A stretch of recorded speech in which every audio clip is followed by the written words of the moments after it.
At so ayan, hi guys, welcome back sa channel natin at ito ay Kaiju number 8 naman tayo. So dugtungan natin kung saan natapos dun sa may anime. So eto na yung season 2. Pero ayan, bago tayo magsimula ay kung bago ka pa lang sa channel natin ay huwag mo kalimutan mag-subscribe at pakipindot na rin yung notification bell para ma-update ka every time na meron tayong bagong upload. So yun lang naman po at ulit ay huwag na natin patagalin pa. Simulan na natin yan.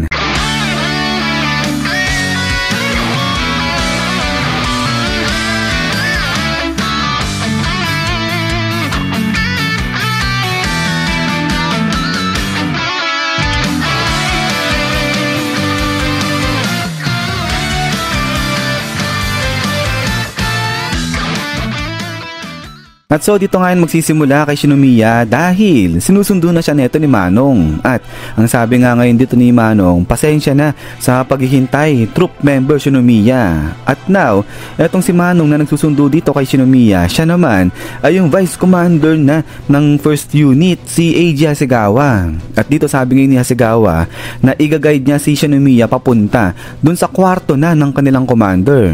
At din dito labas na etong dalawa at sabay lakad na nga sila papunta dun sa kwarto ng commander nila. At ngayon sabi ni Hasegawa na nabanggit naman ito ng 3rd unit commander si Ashiro na hanggat hindi pa nagagawa yung base nila dun sa may Tachagawa ay dito muna sa 1st unit magjo-join itong si Shinomiya. So dito sagot si Shinomiya, sabi niya nga dyan na oo, alam niya, naiintindihan niya yung pagdating sa bagay na yan. Pero eto habang naglalakad etong dalawa, sa isip-isip ngayon ni Shinomiya, 1st unit, yan yung pinakamalakas na core unit dyan sa Japan. At kahit nung nasa US pa siya ay sikat din itong unit na to. So sabihin pati sa US umabot yung kasikatan ng 1st unit na yan. So sila nga kasi yung pinakamalakas na unit dyan sa Japan. Pero eto nga ay dating na sila dyan sa kwarto ng 1st unit commander. At eto tahimik lang dyan etong si Shinomiya. So sabi nga dito ni Hasegawa, ipapakilala niya sa kanya eto nga kanilang 1st commander. At then after nga yan ay eto bukas na ngayon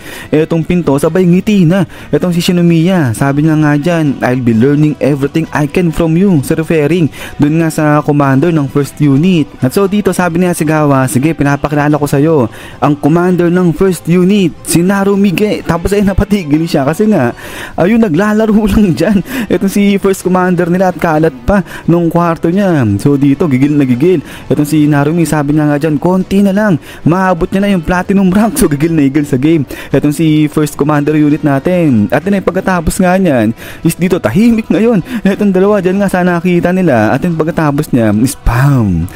So dito biglang sarado ni Hasegawa etong pinto at ayun stand still lang etong dalawa dyan. At din pagkatapos nito ay salita na etong si Hasegawa. Sabi na nga dyan, teka lang, hintay ka muna dito saglit, sabi ng ganyan. At eto nga pasok siya sa loob. At din pagkatapos nga niya is dito sigaw na etong si Narumi. Sabi niya nga dyan, 5 kills at 4 assist, ayos sa kanya ng araw etong platinum rank na nga na to. So gigil na gigil, adik na adik etong si Narumi dyan. Pero pagkatapos nga nito is bam.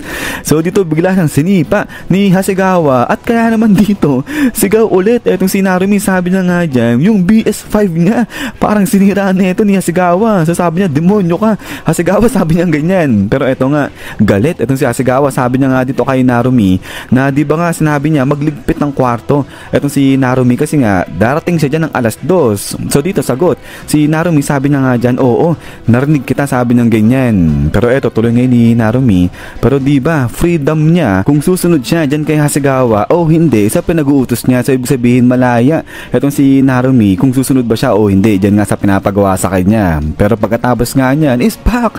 So dito sinipa ulit siya dito ni Hasegawa. Sabi niya nga dyan, tumigil ka dyan, tamad ka lang talaga, sabi niya ganyan. Pero pagkatapos yan eto nga kuha ngayon ni Narumi yung kanyang Gundam. Sabi niya, teka lang, yung Gundam ko nasira, sabi niya ganyan. So grabe, kawawa itong si Narumi dyan kay Hasegawa. Pero kaya nga dito gigil itong si Narumi. Sabi niya nga dyan, di ba nga may kalayaan siya na gawin kahit na anong gusto niya dito sa kwarto niya kasi kanya yan sabi niya ganyan. Pero ito sagot si Hasegawa. Sabi niya nga dyan na hindi sa'yo to, sa defense force to, sabi niya ganyan. At then pagkatapos nga nito hindi pa tapos itong si Narumi, talagang galit na galit siya dyan kay Hasegawa. Sabi niya nga dyan, total etong si Hasegawa naman yung talagang ruming-rumi dun sa kwarto ni Narumi. Kaya bakit hindi na lang siya yung maglinis, ba't inuutos niya pa yan dito kay Narumi? So lupit din talaga magsasagot sagot nito ni First Commander natin. Pero eto nga patol, etong si Hasegawa at ayun dampot niya. Etong si Narumi sabi niya nga dyan, okay sige kung ganun, ako na bahala dito at ayun inutusan niya yung mga bata niya, sabi niya sige pagliligpit yung mga yan, sabi niya ganyan. Pero eto nga sabi ni Narumi na hindi, wag nang galawin, siya na yung bahala, wag galawin itong mga personal na gamit niya, sabi niya ganyan. So dito ang kulit lang na itong dalawa. But then ay pagkatapos nga niya na eto bit ngayon ni Hasegawa etong si Narumi papunta dito kay Shinomiya. At sabi niya nga dyan na eto si First Commander nila. But then ay pagkatapos niya ay naging ganito na nga etong mukha, yung itsura dyan ni Shinomiya, so hindi na maintindihan. At eto sa loob-loob na ngayon ay ano yung gagawin niya, ay kahit na konti wala siyang naramdaman na respeto dyan sa commander ng first unit, kasi nga parang kulit lang ni Narumi. Pero eto nga salita na itong si Narumi, sabi niya nga dyan, so ikaw pala yung rumored na anak ni Mr. Isaw, sabi niya ganyan. But din dito nga sa loob-loob ngayon ni Shinomiya na hindi, kahit na anong mangyari dapat respetuhin niya itong si Narumi, kasi nga superior officer pa rin yan, sabi niya ganyan.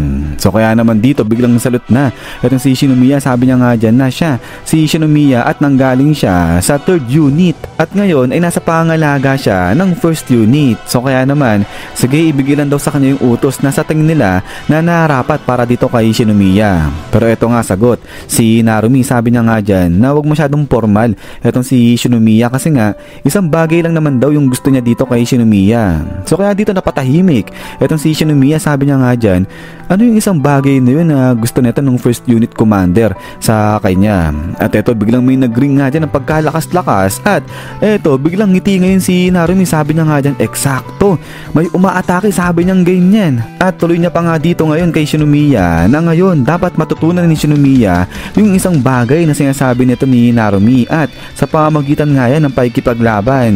At dito sabay sabi ngayon ni Narumi, sige bibigyan niya ng pahintulot etong si Shinomiya na manood dyan sa VIP seat, sabi niya ganyan. At din ay pagkatapos nito is yan guys, so hanggang dito lang itong chapter natin na to. At so ayan, hindi ko pa alam kung gaano kalakas talaga itong si Narumi, but since na siya yung commander ng 1st unit, yung tinaguri ang pinakamalakas na core unit dyan naman sa Japan, so ibig sabihin ay talagang halimaw din yung lakas nito ni Narumi. Pero yun nga guys, ay hintay-hintay lang para nga sa kasunod nito. At ayan ay ulit maraming salamat sa panonood kay Kaiju number 8 natin. So laging mag-ingat, God bless niyo lahat at kita-kits tayo ulit.